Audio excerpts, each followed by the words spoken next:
নামাজে যদি তেলাওয়াতের সেজদা চলে আসে তাহলে অতিরিক্ত সেজদা দেওয়া লাগবে কিনা? রুকুর মাধ্যমেই সেজদা আদায় হয়ে যাবে। রুকুর মাধ্যমে সেজদা আদায় করার জন্য আপনাকে যে বিষয়গুলো খেয়াল রাখতে হবে সেটা হলো, আপনি সেজদার আয়াত তেলাওয়াত করার পর বেশিক্ষণ দেরি করবেন না, আপনি সাথে সাথে রুকুতে চলে যাবেন। এখানে রুকু এর মাধ্যমেও সেজদার বিধান চলে আসবে। আপনি যদি এই নিয়তে রুকুতে চলে যান যে আপনি সেজদার আয়াত তেলাওয়াত করেছেন, তাহলে রুকুতে চলে গেলে আপনি যদি অতিরিক্ত আবার সেজদা নাও দেন তাহলে আপনার সেজদা আদায় হয়ে যাবে ইনশাআল্লাহ। এজন্য প্রিয় ভাইয়েরা, অবশ্যই মনে রাখতে হবে, এক নাম্বার হচ্ছে আপনাকে নামাজের সেজদা নামাজে তেলাওয়াত করতে হবে। নামাজের বাহিরে যদি আপনি কোরআনুল কারীমের কোনো সেজদার আয়াত তেলাওয়াত করেন আর সেটা নামাজে দাঁড়িয়ে যদি রুকুতে চলে যান তাহলে আপনার সেজদা আদায় হবে না।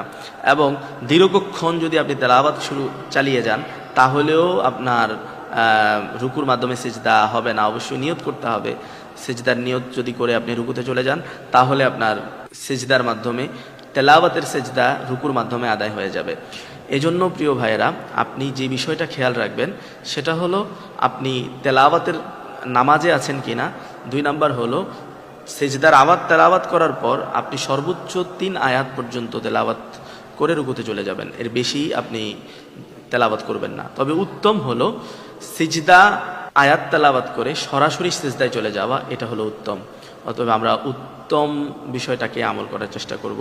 যদি আমরা সরাসরি সিজদায় না যাই তাহলেও রুকুর মাধ্যমে নিয়ত করলে রুকুর মাধ্যমে সিজদা আদায় হয়ে যাবে ইনশাআল্লাহ।